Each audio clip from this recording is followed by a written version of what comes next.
પોરબંદરના નથુભાઈ ગરચર જેઓને તાજેતરમાં ગુજરાત લલિત કલા અકાદમી ગુજરાત સરકાર દ્વારા રીતિ શિલ્પમાં ગુજરાત ગૌરવ એવોર્ડ એનાયત કરવામાં આવ્યો। પોરબંદરના નથુભાઈ ગરચર જેઓને તાજેતરમાં ગુજરાત લલિત કલા અકાદમી ગુજરાત સરકાર દ્વારા રીતિ શિલ્પમાં ગુજરાત ગૌરવ પુરસ્કાર એનાયત કરવામાં આવ્યો।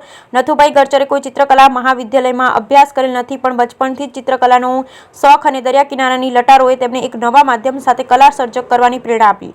નવયુગ વિદ્યાલયમાં અભ્યાસ કરતા નથુભાઈ તેમના કલા શિક્ષક વાજા સાહેબ જે રવિશંકર રાવલના શિષ્ય તેમજ જાણીતા ચિત્રકાર હર્ષી રાણા જે જગન્નાથ અહીંવાસી શિષ્ય તેમજ પ્રસિદ્ધ ચિત્રકાર મિત્રો તરફથી અપાર માર્ગદર્શન મેળવી કલા યજ્ઞ ચાલુ રાખ્યો। બીએડ કોલેજમાં પટાંગણમાં રહેવા મળેલ જે કોલેજના પિતા શ્રી ચોકીદાર હોવાથી આ કોલેજની અદ્યતન લાઇબ્રેરીનો પુષ્કળ લાભ લીધો, જેમાં જાણીતા કવિ લેખકો ભારતીય અને પશ્ચિમી કલાનો ઊંડાણપૂર્વક અભ્યાસ કરી નથુભાઈ એક અનોખો મુકામ હાંસલ કર્યો।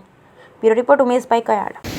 પણ રેતી શિલ્પ માટે બહુ ઓછું જાણવા મળ્યું છે અને તમે ઘણા વર્ષોથી રેગ્યુલર, આમ તો એક વખત એવું જોયું હતું કે તમારી ડાયરી હોય ડેટ વાઇઝ તમે રેગ્યુલર મૂકો છો, તો રેતી શિલ્પ માટે તમે શું કહેવા માગો છો? રેતી શિલ્પ એ મારો છે ને બચપનનો શોખ છે। હું નાનપણમાં એ રખડતો દરિયા કિનારે, કારણ કે દરિયાની બાજુમાં લગભગ માનો કે દરિયાથી ઘરેથી હું 10-15 મિનિટમાં પહોંચી જાઉં એટલો જ દૂર દરિયો હોય, એટલે હું દરિયે રખડવાનું વધારે થાય।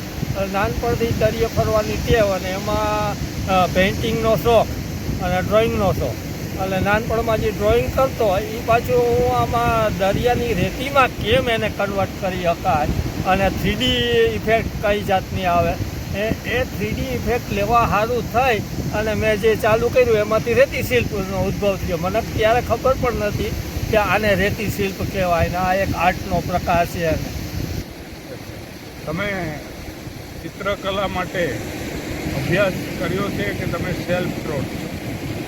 અભ્યાસ એવું છે કે મોટે ભાગે મને સારા આર્ટિસ્ટોનું ગાઈડન્સ મળ્યું છે। મેં કોઈ દિવસ કોઈ કોલેજમાં જાય કે ફાઇનાન્સની ઇન્સ્ટિટ્યૂટમાં જઈને કોઈ અભ્યાસ નથી કર્યો, પણ સ્કૂલ લેવલે દાખલા તરીકે હું નવયુગ વિદ્યાલયમાં ભણતો ત્યાં મારા ત્યાં ડ્રોઈંગ ટીચર હતા દેવીભાઈ વાજા અને એ હતા રવિશંકર રાવલના।